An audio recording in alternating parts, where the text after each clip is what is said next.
আসসালামু আলাইকুম বন্ধুরা। আজকে কত সুন্দর একটা পিঠা রেসিপি নিয়ে আসলাম তোমাদের সামনে। এভাবে একবার হলো তৈরি করে দেখো, খুব মজা লাগবে। বিকেলে বা সকালের সঙ্গে তৈরি করে খেতে পারবে বন্ধুরা। তোমরা সবাই সঙ্গে থেকে দেখতে থাকো, আর সবাই পুরো ভিডিও দেখো, কেউ স্কিপ করবে না। লাইক কমেন্ট করে দেখা শুরু করে। দেখো এখানে আমি ভাত নিয়ে নিয়েছি বন্ধুরা। তোমরা এটা ভাত বাসি ভাতও নিতে পারো, বা ভাত রান্না করে একটু ঠান্ডা করে নিতে পারো। এই যে এটা আমি একটা মিক্সারের বাটি নিয়েছি, এই বাটির মধ্যে ভাতগুলো ঢেলে দিব বন্ধুরা। তোমরা দেখতে পাচ্ছ এই যে ভাতগুলো ঢেলে দিচ্ছি। একেবারে খুব সহজেই তৈরি করা যায়। তোমরা সবাই সম্পূর্ণ ভিডিওটা দেখতে থাকো, কেউ স্কিপ করো না। খুব সুন্দরভাবে আমি পিঠা তৈরি করে দেখিয়ে দিব বন্ধুরা তোমাদেরকে। এটা এই যে আমি জল দিয়ে দিলাম একটু, দিয়ে এখন খুব সুন্দর করে আমি পেস্ট করে নিব বন্ধুরা। এই যে পেস্ট করা হয়ে গেছে, এই যে দেখতে পাচ্ছ খুব সুন্দর একেবারে পেস্ট বন্ধুরা। ভাতের চালের পেস্ট করলে কিন্তু একটু আঠালো টাইপের হয়, আঠালো টাইপের হয়েছে কিন্তু একেবারে ভারী ভারী টাইপের, আঠালো টাইপের। এই যে এখানে আমি একটু নেমে নিচ্ছি, দেখতে পারছো। এখন আমি এটা একটা বাটির মধ্যে ঢেলে নিচ্ছি কিন্তু পেস্টগুলো, যেটা ভাতের পেস্ট করে নিয়েছি বন্ধুরা, ওটা ঢেলে নিচ্ছি। এই যে এখানে আমি একটু জল দিয়ে দিলাম, তোমরা দেখতে পাচ্ছ। জল দিয়ে একটা হ্যান্ড ওয়াশ দিয়ে খুব সুন্দর করে ভালো করে আমি মিক্স করব। জল আর ভাতের যেগুলো পেস্ট করে নিয়েছি এগুলো খুব সুন্দর করে আমি মিক্স করবে লিখছি বন্ধুরা। এইভাবে হ্যান্ড ওয়াশ দিয়ে খুব সুন্দর করে মিক্স করে নিতে হবে আমাদেরকে। এই যে আমি খুব সুন্দর করে কিন্তু মিক্স করলাম, তোমরা দেখতেই পারলে। আর এটা কিন্তু চেলে নিতে হবে বন্ধুরা, যেন কোনো গোটা টাইপের না থাকে, তার জন্য একটু চেলে নিতে হবে। এই যে আমি চেলে নিলাম খুব সুন্দরভাবে, তোমরা দেখতে পারলে। আমি খুব সুন্দরভাবে এটা চেলে নিলাম বন্ধুরা। খুব সহজে তেলে নিলাম, আর চেড়ে নিলে জিনিসটা ভালো হয়। আর এই যে এখানে আমি জলের গুঁড়ো দিয়ে দিলাম বন্ধুরা।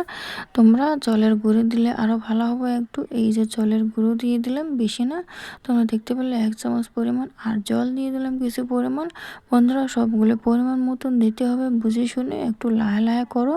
এই যে দিয়ে খুব সুন্দর করে হ্যান্ড ওয়াশ দিয়ে ফির খুব সুন্দর করে মিক্স করে নিলাম বন্ধুরা। আবারও বললাম, সবাই ফুল ওয়াশ করে দেখো, কেউ স্কিপ করবে না। কত সুন্দর একটা পিঠা তৈরির রেসিপি করলাম। এই যে এখানে একটু আমি বন্ধুরা 1 চিমটি লবণ দিয়ে দিলাম বন্ধুরা। এখানে 1 চিমটি, বেশি না, 1 চিমটি লবণ দিলে হয়ে যাবে, বেশি দিও না, জাস্ট একটু 1 চিমটি। এই যে কতটুক ঘনত্ব তোমাদেরকে দেখিয়ে দিলাম। দেখো বেশি পাতলাও না, একেবারে বেশি ভারীও না। এখন এই যে কড়া বয়সে দিয়েছি বন্ধুরা, এটা কোনো গ্যাস জ্বালানো আছে, একেবারে লো মিডিয়ামে আসে গ্যাসটা। আর এইভাবে কড়াতে ঢেলে দিবে, আর এইভাবে একটা হ্যান্ড ওয়াশ দিয়ে এভাবে অনবরত নাড়তে হবে বন্ধুরা। তোমরা একেবারে নাড়া থামাবে না, নাড়া তলায় লেগে যাবে। তলায় লেগে জানে খুব সম্ভাবনা থাকে, তখন পুড়ে গেলে জিনিসটা ভালো হবে না। এইভাবে নাড়তে থাকতে হবে বন্ধুরা। এই যে আমি অনবরত কিন্তু নাড়তে আসি, এইভাবে অনবরত গ্যাসটা একেবারে লো মিডিয়ামে দিবে, দিয়ে একেবারে অনবরত নাড়তে থাকতে হবে বন্ধুরা। যখন এটা একটু ভারী টাইপের হয়ে যাবে, তখন কিন্তু আমাদেরকে হ্যান্ড ওয়াশটা ধুতে হবে। ধুয়ে আমি এই যে একটা খুন্তি দিয়ে খুব সুন্দর করে এখন নেড়ে চেড়ে নিব একেবারে।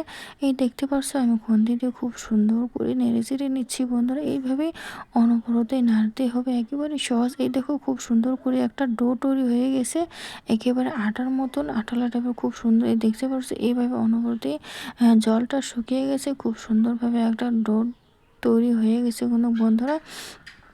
খুব সহজে তৈরি করা যায় এটা। একটু সময় নিয়ে ভালোভাবে নেড়ে নিতে হবে কিন্তু বন্ধুরা, তাহলে জিনিসটা আমাদেরকে পিঠাটা পারফেক্ট হবে, খুব সুন্দর হবে, খাইতে অনেকটাই মজা লাগবে বন্ধুরা। দেখো কত সহজে আমি একটা ডো তৈরি করে নিয়ে নিলাম। এখন এটা আমি এই দেখো একেবারে হাতের মধ্যে একেবারে লাগে না, এটা কিন্তু এখন আমি তুলে নেব। এই যে বন্ধুরা, এই বাটির মধ্যে আমি আরেকটা বড় সাইজের বাটির মধ্যে ঢেলে নিলাম, তোমরা দেখতে পাচ্ছ। এই যে বড় সাইজের বাটির মধ্যে ঢেলে নিলাম বন্ধুরা। একটু এটা এখন একটু ঠান্ডা করতে দিব বন্ধুরা। ঠান্ডা হওয়া, এই যে ঠান্ডা করতে দিয়েছি। আর একটা প্লাস্টিক বা যে কোনো জায়গা প্লাস্টিক টাইপের, এখানে আমি একটু তেল লাগিয়ে নিলাম, তেলটা লাগিয়ে নিয়েছি। আর একটা এই যে দেখতে পাচ্ছ একটা সিরিজ, ইঞ্জেকশনের মতন সিরিজ নিয়ে নিয়েছি কোনো বন্ধুরা। এটা ইঞ্জেকশনের সিরিজের মতন। ওই যে এখানে ছিদ্র ভাব আছে, ওগুলো দিয়ে আমি খুব সুন্দর করে পিঠাগুলো খুব সহজেই তৈরি করে নিয়ে নিলাম। এই দেখতে পাচ্ছ বন্ধুরা, তোমরা চাইলে এটা ফ্যানের মধ্যেও শুকাতে পারো, কিন্তু পিঠাটা এত নরম ফ্যানের মতো শুকিয়ে যাবে, কিন্তু ফ্যানের মতো একটু সময় লাগবে। আর রোদরে দিলে সহজেই শুকিয়ে যাবে বন্ধুরা, খুব ঝটপট করেই শুকিয়ে যাবে। রোদরে দিলে সহজেই শুকিয়ে যাবে, আর ফ্যানের মধ্যে একটু টাইম লাগবে। তার জন্য তোমাদের যেটা সুবিধা হয় তোমরা ওটাই করতে পারো, সেটা তোমাদের ব্যাপার। এই দেখো কত সহজে পিঠাগুলো তৈরি করে নিয়ে নিলাম বন্ধুরা, ঝটপট করে তৈরি করে নিয়ে নিলাম। সবাই বাড়ির মধ্যে একবার হলেও ট্রাই করে দেখো, সহজেই পিঠা তৈরি হয়ে গেছে। একেবারে ইজি, একেবারে পারফেক্ট মতন এই পিঠাগুলো আমি তৈরি করে নিলাম বন্ধুরা। এই দেখো খুব সহজে আমি শুকিয়ে নিয়েছি, খুব সুন্দর শুকিয়ে গেছে কিন্তু বন্ধুরা, তোমরা দেখতে পাচ্ছ। এখন চলো দেখা যাক, আমি পিঠাগুলো তোমাদেরকে খুব সুন্দর করে ভেজে দেখাই। এই দেখো তেলটা একেবারে খুব সুন্দর গরম করে নিয়েছি, আর পিঠাটা দেওয়ার সঙ্গে সঙ্গে খুব সুন্দর করে ফুলে উঠেছে বন্ধুরা, তোমরা দেখতে পাবে না, খুব সুন্দরভাবে পারফেক্ট মতন করলে পিঠাগুলো ফুলে উঠেছে। এই যে এইভাবে বাড়ির মধ্যে একবার হলো এইভাবে পিঠাগুলো তোমরা তৈরি করে খেয়ে দেখো কতটা টেস্টি লাগে আর কতটা মজা লাগে বন্ধুরা। সবাই একবার হলো এইভাবে পিঠা তৈরি করে খাইতে পারো, মেহমান আসলেও দিতে পারো। খুব সহজেই সবাই বলতে পারবে যে এত সুন্দর একটা পিঠা বানাতে পারো, সবাই তো প্রশংসা করবে তোমার। দেখো দেওয়ার মধ্যে মধ্যে ফুলে যাচ্ছে, পিঠাগুলো সহজেই তৈরি করে নিয়ে নিয়েছি কিন্তু আমি। এতটা সহজ, এতটা পারফেক্ট মতন তৈরি করা যায়। আর বন্ধুরা সবাই আমার এই যে উপর দিয়ে একটু আমি এখানে লাল লালচে দিয়ে দিলাম বন্ধুরা, একটু আলাদা, তোমরা যা ইচ্ছে দিতেও পারো, না দিতে পারো সেটা তোমাদের ইচ্ছা, তোমরা স্কিপ করতে পারো, এমনিও খাইতে পারো। আর বন্ধুরা সবাই ভালো থেকো, সুস্থ থেকো, পারলে নেক্সট ভিডিও দেখার জন্য অপেক্ষা করো বন্ধুরা। আর সাবস্ক্রাইব করে সবাই সঙ্গে থাকো, কেউ সবাই সাবস্ক্রাইব করে আমার সঙ্গে থাকো, লাইক কমেন্ট অবশ্যই করবে। কত সহজে, এত সহজভাবে একটা পিঠা তৈরি করে তোমাদেরকে দেখিয়ে দিলাম বন্ধুরা। টাটা, বাই বাই, আল্লাহ হাফিজ বন্ধুরা।